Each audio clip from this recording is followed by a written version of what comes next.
everyone, salut à tous. Nous chez vous, c'est vous et nous.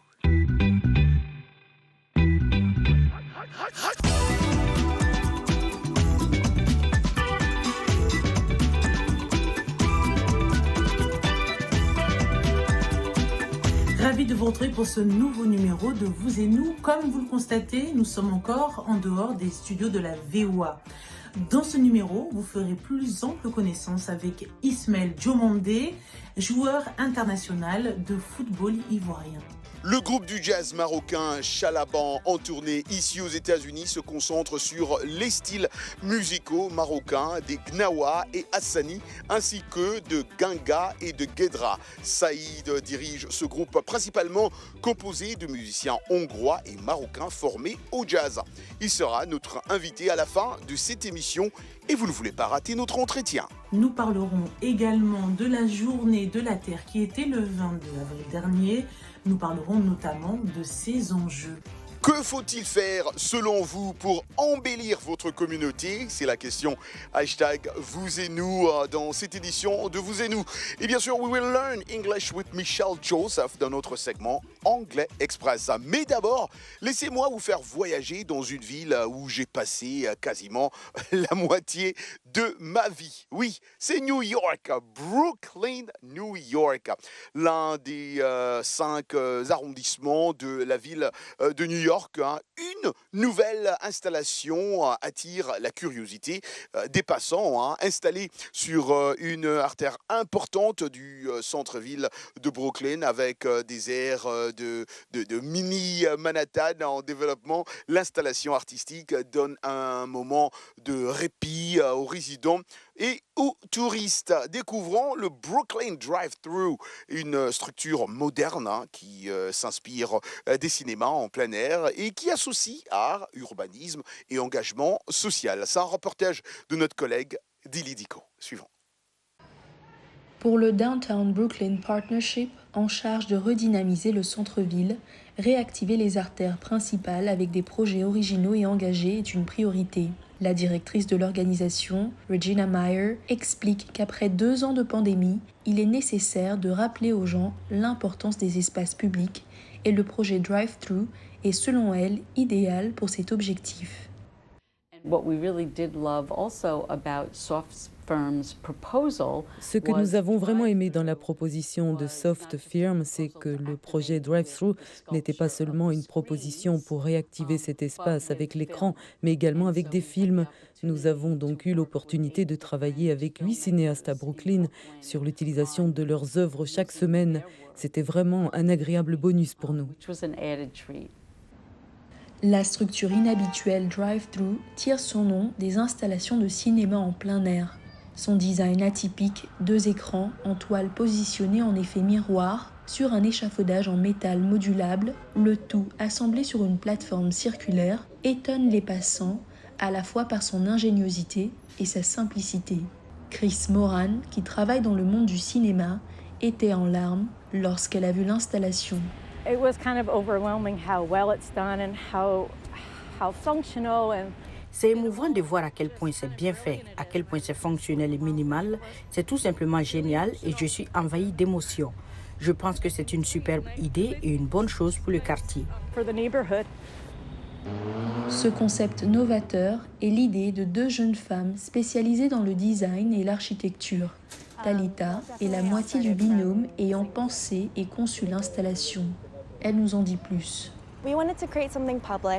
Nous voulions créer quelque chose de public, alors nous avons immédiatement pensé à un drive-in, avec l'idée d'avoir une structure que les gens pourraient voir en passant et apercevoir quelque chose de différent à chaque passage, quelque chose qui a un lien avec les lumières, qui serait visible à la fois de près si vous êtes assis ici, mais aussi de loin si vous conduisez sur la route. Aussi, il y a beaucoup d'artistes vidéographes très talentueux à Brooklyn. Du coup, nous voulions vraiment inclure toutes ces voix dans ce drive-in. Les films choisis pour mettre en avant la structure sont des histoires engagées sur des sujets contemporains comme la gentrification, le changement climatique et l'immigration. D'origine colombienne, Luna Moya est l'une des cinéastes dont les films sont projetés sur cette installation. This is my first time seeing the film at the installation. C'est la première fois que je vois mon film à cette installation et quand j'avançais vers ici, je pouvais apercevoir des petites bribes. C'est vraiment important pour moi que mon film soit accessible, qu'il soit public et que les gens qui n'ont normalement pas le temps ou la possibilité d'assister à des festivals de films puissent le voir. Ce film est centré sur l'expérience des immigrés et en particulier sur l'expérience des sans-papiers. Pour rendre l'installation plus dynamique et interactive, une troupe de danse africaine a participé au lancement du drive-thru. Le chef de la troupe, Babacar Top, un Sénégalais de Brooklyn, explique qu'en tant qu'artiste, sa mission est d'attirer l'attention sur des sujets importants. Il a souhaité prendre part au projet car pour lui, la danse et le cinéma sont liés.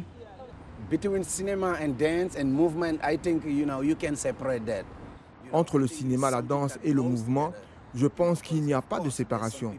Vous savez, je pense que ce sont des choses qui sont liées. Bien sûr, il y a des gens qui peuvent sortir et vivre une situation en action. Pour eux, avoir ce support visuel permet d'interpréter et d'expérimenter la valeur du mouvement, ce qu'il y a derrière le mouvement et aussi l'histoire qu'il renferme. Donc ce sont des choses qui vont ensemble. Brooklyn, le plus grand arrondissement de la ville de New York, est considéré comme l'agglomération la plus multiculturelle aux États-Unis. La diversité y est telle que 52 langues y sont actuellement parlées par ses 2,5 millions d'habitants. Au-delà de l'urbanisme, le projet Drive-Thru s'efforce donc de mettre en lumière la vie des différentes communautés de Brooklyn. Dili Diko, VOA Afrique, New York. Merci Dili pour ce reportage qui me montre combien les États-Unis me manquent et particulièrement New York. Je vous propose à présent de faire un saut à Abidjan, en Côte d'Ivoire, pour rencontrer l'international de football ivoirien Ismaël Diomandé. Il a évolué en France au championnat français de football. Il évolue maintenant au championnat turc de football. Il prend de son temps et de son argent pour aider les plus démunis. Je vous propose de faire un peu plus ample connaissance avec lui à travers cet extrait d'interview que j'ai mené le mois dernier.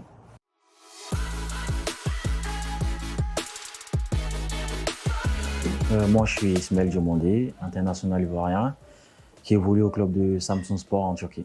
Oui, j'ai beaucoup vécu à l'étranger, donc mais j'ai toujours gardé ma culture ivoirienne. Quand tu as un père ou une mère ivoirienne, il y a des bases. En plus, avec la sélection, je venais souvent au pays. Donc voilà, j'ai toujours gardé mon côté ivoirien. Il a toujours pris le dessus.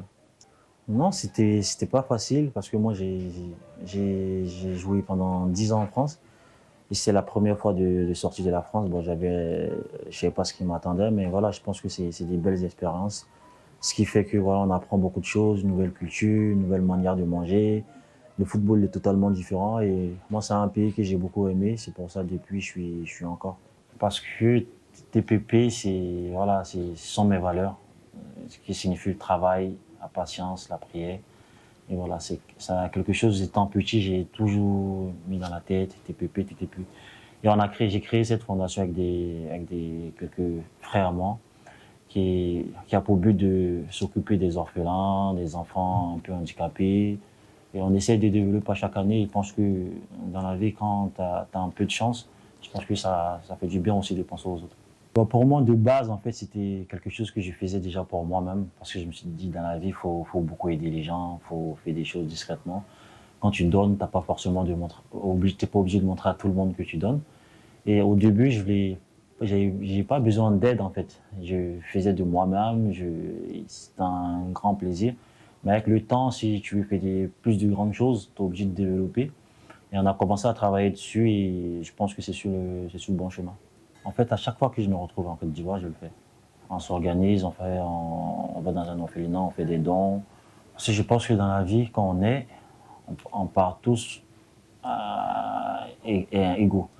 Un enfant handicapé, il commence toujours sa vie avec un retard, donc c'est un peu difficile, tu vois. Donc le fait de penser à ces enfants, leur montrer qu'ils ne sont pas différents des autres. Et voilà, moi c'est ce côté qui me touche beaucoup, donc c'est pour ça que la fondation est plus basée sur les enfants handicapés. Merci beaucoup Ekia pour cet entretien et merci beaucoup aussi à Ismaël.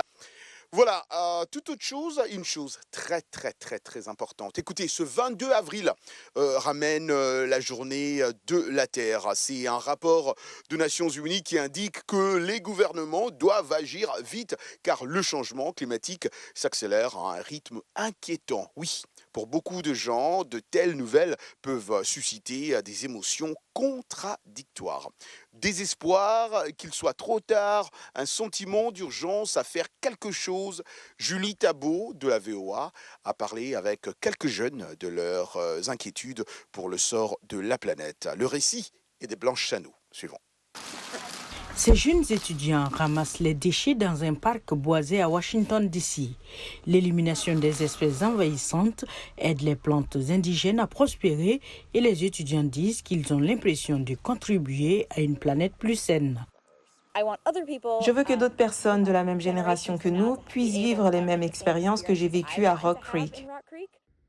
Un récent rapport d'un panel des Nations Unies prédit que la planète se dirige vers une catastrophe environnementale si les gouvernements ne prennent pas immédiatement des mesures drastiques pour freiner le changement climatique. Les gros titres alarmants sur l'avenir de la Terre contribuent à ce que certains experts appellent l'éco-anxiété ou la détresse liée au changement climatique que l'on trouve en particulier chez les jeunes. Certains pensent qu'ils ne peuvent pas faire grand-chose. D'autres, comme Amelia Lawlor, se sentent poussés à l'action. Je pense que comme beaucoup de gens de ma génération, nous avons vraiment peur en ce moment. Il est vraiment dommage de se sentir impuissant. Un message commun des experts est de contribuer par le biais de petites actions dans votre entourage à réduire l'empreinte carbone. Devenir politiquement actif est une autre façon pour les jeunes de faire face à leur éco-anxiété, comme on l'a vu avec la militante suédoise pour le climat Greta Thunberg.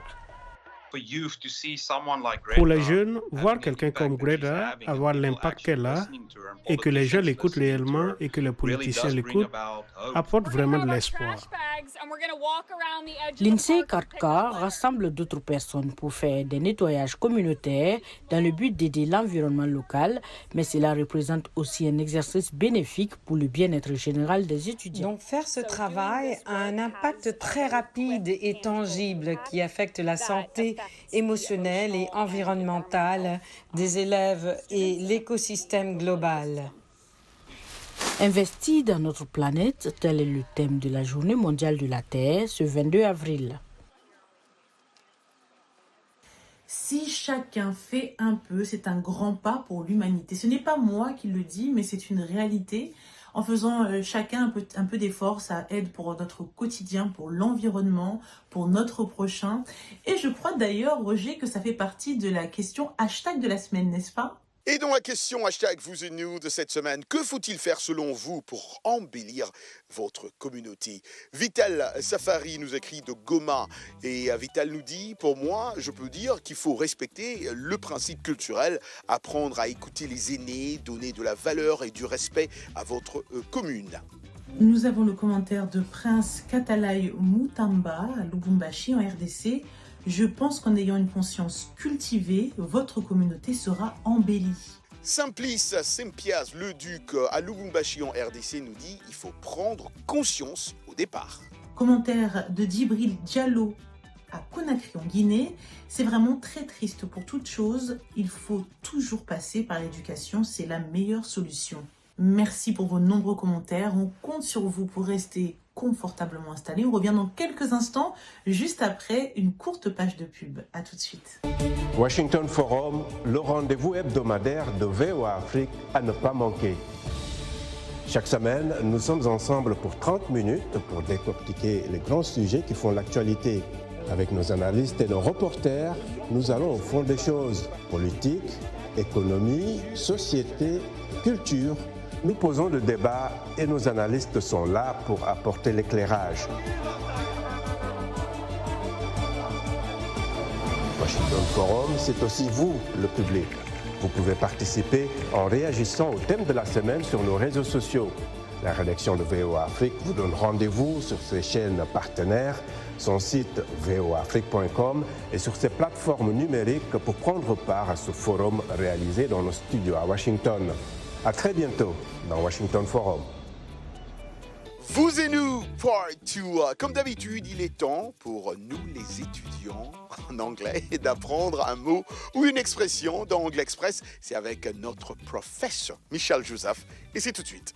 Bienvenue à l'Anglais Express. Comment distinguer ces deux expressions qui semblent avoir le même sens et s'employer de la même façon? Essayons de comprendre ces nuances. For et since. Par exemple, la phrase « How long have you lived in Washington ?» Cela fait combien de temps que vous vivez à Washington? Vous pouvez répondre de ces deux façons-là.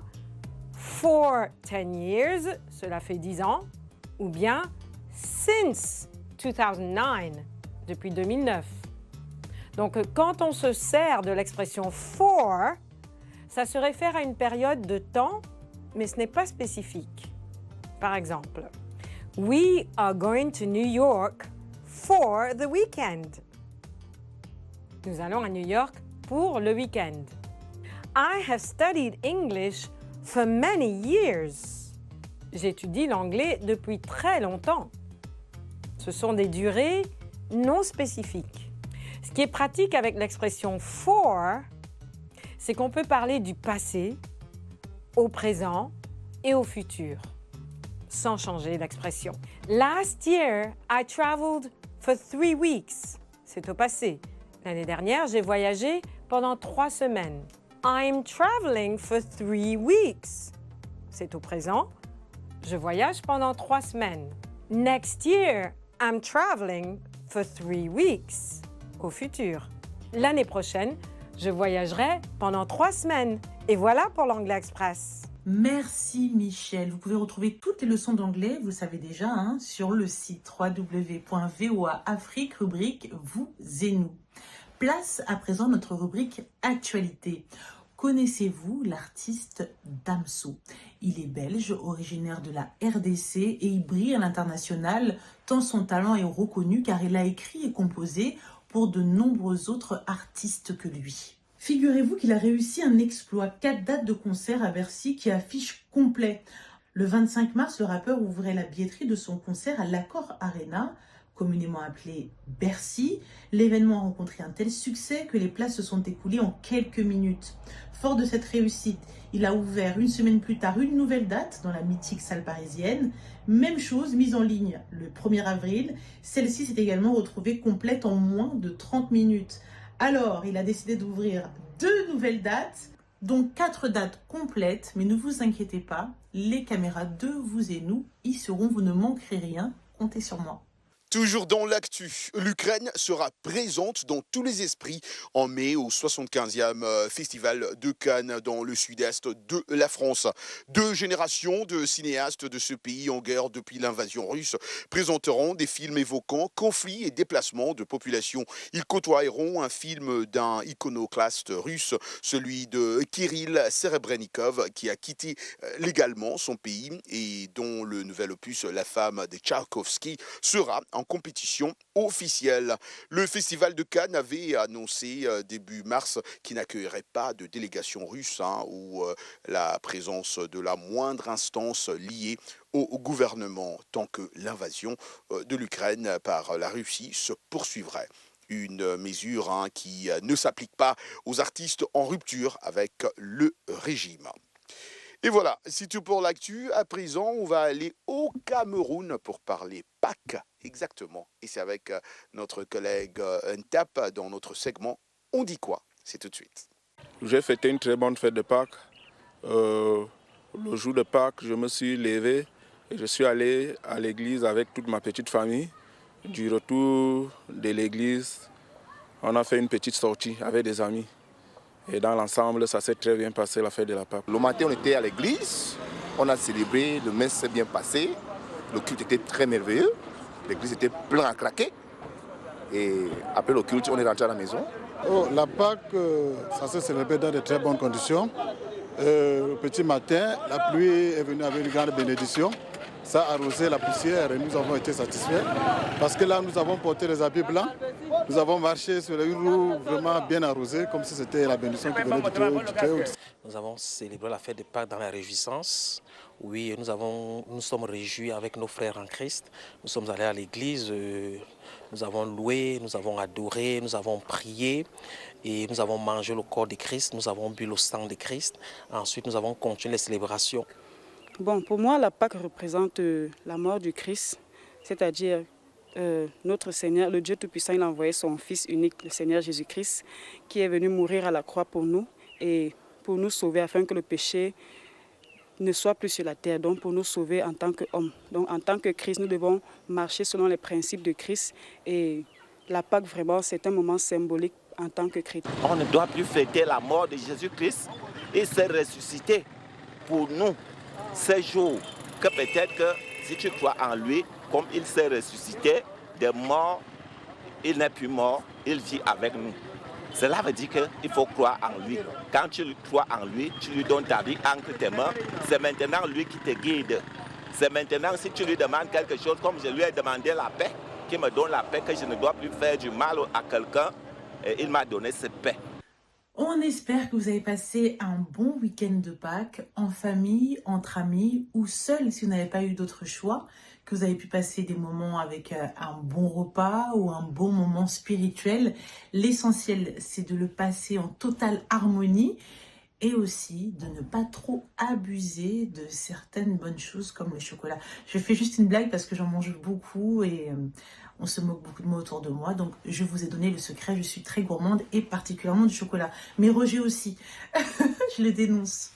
Alors, j'ai envie de partager avec vous une autre histoire qui a plu à toute notre rédaction. C'est une histoire d'amitié, de fraternité qui transcende tous les conflits possibles. En l'occurrence, on est aux États-Unis, deux musiciens. L'une est ukrainienne, l'autre est russe et malgré le conflit qui se passe entre la Russie et l'Ukraine, ils arrivent à nous donner un message d'espoir. Je vous propose tout de suite de regarder ce reportage qui est signé Jacopo Luzzi, récit Claire Morin-Gibourg. Originaire d'Ukraine, Valeria Sholokova a 31 ans. Elle a déménagé aux États-Unis il y a 20 ans, mais sa patrie est toujours chère à son cœur.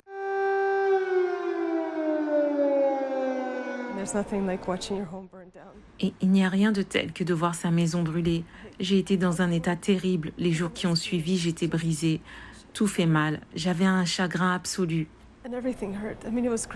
Valeria Sholokova a toujours son père, sa famille et des amis en Ukraine. Et les vidéos qu'elle reçoit de son pays natal la font pleurer tous les jours. Dans son désespoir, un ami lui a tendu la main. C'est lui qui m'a contacté en premier avec un message vraiment touchant, juste pour me dire qu'il avait le cœur brisé et qu'il était à mes côtés et qu'il ressentait mon chagrin.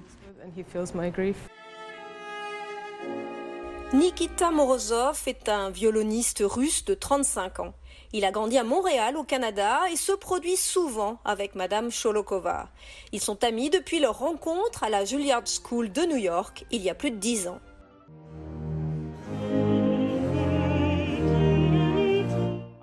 Je pense qu'il est vraiment important de faire preuve de discernement et de trouver, vous savez, quelle est la source du problème. Et c'est Poutine. Ce ne sont pas les Russes, car il y a tant de Russes qui sont contre cette guerre. Son amitié avec Nikita aide Valeria à gérer ce moment difficile. Et pour elle, le fait qu'ils viennent de Russie n'a aucune importance. Je pense que nous sommes des êtres humains avant tout. Je veux dire, jamais je n'ai considéré Nikita en tant que violoniste russe et je ne me suis jamais vue nécessairement comme une violoncelliste ukrainienne. Et je pense que c'est réciproque. Nikita Morozov a le sentiment qu'il doit plus que jamais prendre soin de Valeria. Ce que toute personne devrait faire aujourd'hui avec les Ukrainiens du monde entier. Une amitié basée sur la musique, mais capable de transcender la guerre entre deux nations. Merci à Jacopo pour ce beau reportage. On a vraiment besoin des artistes comme eux dans ce monde divisé aujourd'hui. On a aussi besoin des artistes comme celui-là que je vais vous présenter tout de suite, oui, l'artiste du jazz marocain, Saïd Tichiti, fondateur du groupe Chalaban, basé à Budapest en Hongrie. Il est ravi de diriger le groupe lors de sa première tournée en Amérique du Nord, hein, de Montréal à New York, Miami et Los Angeles, et bien sûr un arrêt à la Nouvelle-Orléans. Je l'ai eu cette semaine pour nous parler de son dernier album, Gleymim, dans lequel il mentionne sa ville natale au sud du Maroc, loin des grands centres que vous connaissez tous, de Casablanca ou Marrakech. Suivons un petit bout. C'est bien que vous nous parlez des titres de mes albums. Oui. Sidna Bilal, c'est le symbole de la libération de l'homme noir dans le monde musulman. Donc Sidna Bilal, c'est la personne, la seule auquel les Gnawa, les Marocains noirs se réfèrent pour réclamer leur liberté. C'est notre symbole. Vous savez, toute musique traditionnelle rituelle au Maroc est liée à un saint local au Maroc. Ça veut dire les Ahmad Shah, ils ont leur saint, les Issawa, c'est la même chose. Ce sont les confréries religieuses qui ont leur tradition. Les Gnawa n'ont pas un marabout au Maroc. Ils se réfèrent à Sidna Bilal qui était le muezzin du prophète à l'époque et qui symbolise la liberté de l'homme noir chez tous les musulmans. L'islam n'a pas lutté frontalement avec l'esclavage, mais il a fait un pas pour franchir l'esclave. Et Bilal était un homme d'origine éthiopienne franchi et qui est devenu libre et qui a une grande place chez les musulmans noirs. Et donc, aujourd'hui, l'esclavage reste toujours un sujet qui est tabou d'ailleurs, même au monde musulman et au monde occidental. Oui. Et les traces de l'esclavage ne sont jamais disparues. Vous savez, en Mauritanie, on a aboli l'esclavage, je pense, en 1983. C'est très récemment. C'est très récent. C'est très récent et même l'histoire personnelle de mon père, il était franchi par une famille arabe. Donc, je ne suis pas un homme qui a 200 ans. Ça fait pas. C'est vraiment mon père physique. Oui. Et donc, vous savez, cette question d'esclavage, on ne demande pas aujourd'hui un rétablissement, ni de l'argent, ni récompense, ni rien. On demande juste une reconnaissance de ce qui était, que l'homme noir, oui, il était victime et on n'a jamais mis un point pour réparer ça. Donc, je dis au monde arabe, on ne parle même pas du sujet. En Occident, au moins, ça existe comme débat. Et donc, oui, c'est une chanson que je le fais en hommage à l'homme noir, en hommage à la liberté de l'homme noir, et au moins relancer ce débat. C'est tout ce que je veux. Une fois n'est pas coutume, on termine en musique. On aime beaucoup ça avec Roger. On espère que vous avez passé un agréable moment. Oui, c'est l'heure de se quitter. On espère vous retrouver nombreux la semaine prochaine. Merci à toutes nos chaînes partenaires, à toute l'équipe qui nous aide en coulisses à réaliser l'émission et particulièrement à Jean-Louis Mafema. Comme il est coutume de dire, Roger, rendez-vous la semaine prochaine. Ciao, ciao.